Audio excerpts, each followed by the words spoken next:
How do we participate or refute in the larger project of white supremacy?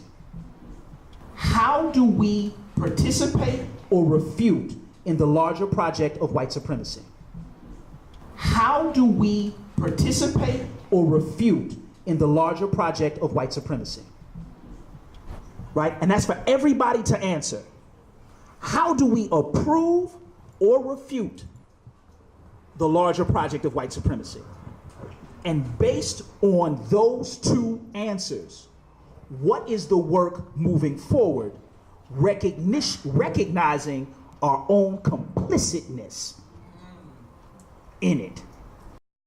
Now, what's happening is we're really seeing what people are made of. That's what I love about this moment. Like, you're really seeing what people are made of. I'm having conversations with people that I would have never had before. I'm really understanding who are really my friends. I don't mean your Facebook friends. I'm not on Facebook, but I mean your Facebook friends. But when people, and I'm hearing this from everybody, people are like saying folks are posting crazy stuff. Like, a black man gets shot. They're posting something about their cat. Defriend. It's like, there's clearer lines now that my parents grew up with, that I actually feel relieved to have, that I now have permission to not deal with you if you think all lives matter and you're not saying Black Lives Matter. Oh, that's great. I don't need to be your friend. I don't have to be your friend. And so just having the permission to be very clear right now, I think is a tiny gift in this time of a lot of people. It's like either you get this thing or you don't get this thing. It's really clear. And so the people who are getting this thing are the people who I want to work with. So that I think it's really important to also work with people who do want to do this work. Sometimes we spend so much unnecessary energy on people who just don't want to believe that racism is real. There's folks working with them, let them work with them. But I think it's important for us to work with the folks that really do want to do that work also.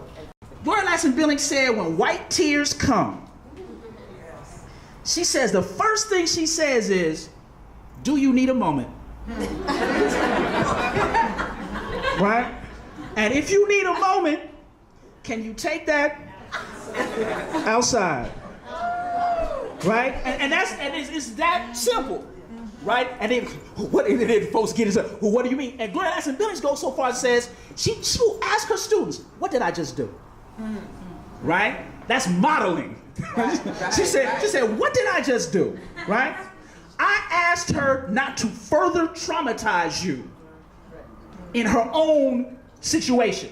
Now, we're going to deal with that. I'm not going to leave her hanging. But I didn't want her to further traumatize you and feel as if you now have to usurp what it is that you put forward so she could do her thing. I mean, I know of, white educators committed to racial justice that are doing this work in white spaces to educate their white peers. I think is just as important as having interracial, collective spaces as well. Because I think when we had those conversations up front, and this is another thing around, we always wait until the crisis moment to address things. How do we get in front of the crisis moment, right?